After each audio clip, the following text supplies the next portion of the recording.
Hi, welcome to my capstone presentation. My name is Macy Foster, and I'm excited to present my children's graphic novel, The Adventures of Thunder and Squishy: Pathway to Peru.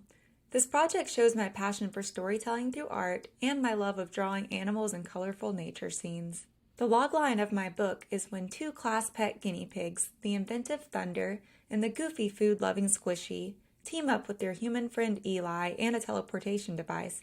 They embark on an adventure to Peru, navigating thrilling escapades and close calls while discovering the true meaning of friendship and creative thinking. The first step in my capstone process was ideation and story development.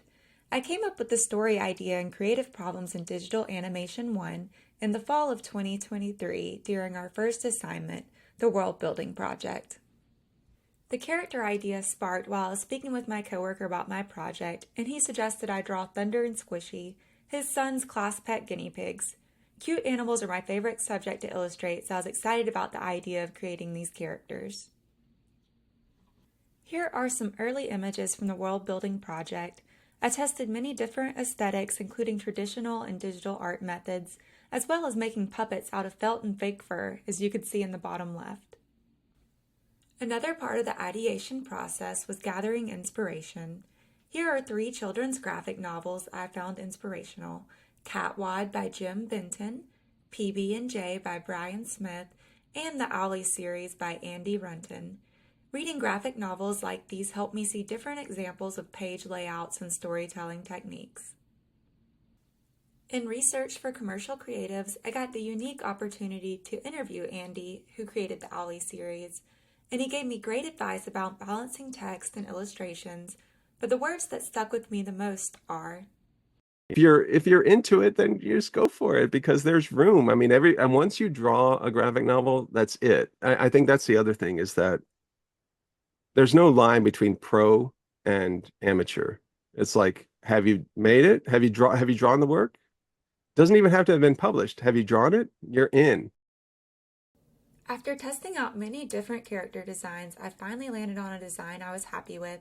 Then I made character sheets and color palettes that helped me save time and keep my characters consistent. I drew the characters' heads and bodies in many different positions, which allowed me to copy and paste directly into the book. I also made a character sheet just for the eyes, mouths, and eyebrows. I gave the characters interchangeable facial features to speed up that process. In emoting and communication for creatives, I learned that expressive faces are created using the eyes, eyebrows, and mouth. I studied human and cartoon facial expressions to draw my characters' faces. I used the Procreate app to make my pages, and they all start out looking pretty rough. Here you'll see a time lapse of me creating a page. Using my characters' heads and bodies from the character sheet was extremely helpful, but as you can see, there's a lot of trial and error. Now, on to my research. I dedicated most of my class projects to learning the art of graphic novels.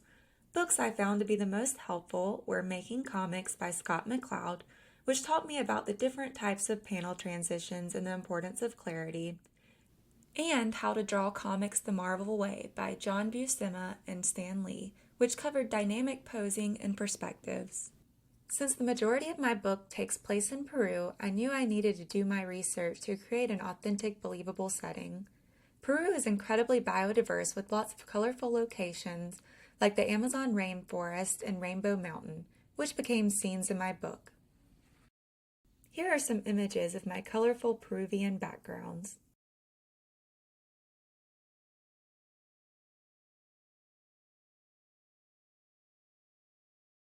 I reused background scenes in different ways to help save time.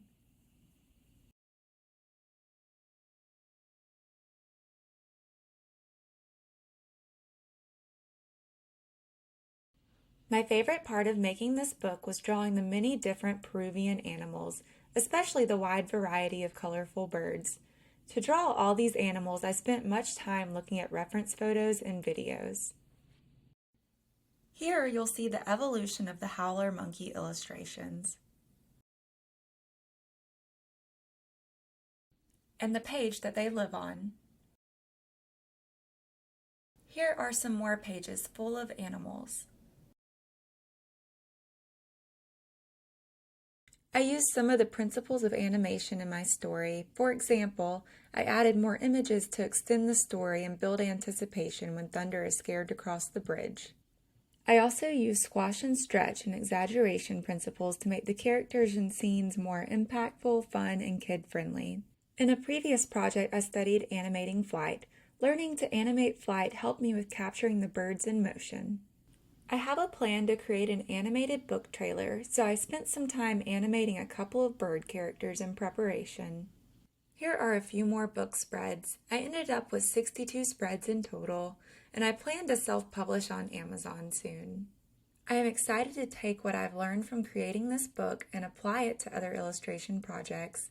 I'm grateful for the past 2 years at KSU, which has provided me with new skills and more confidence in my ability as an artist.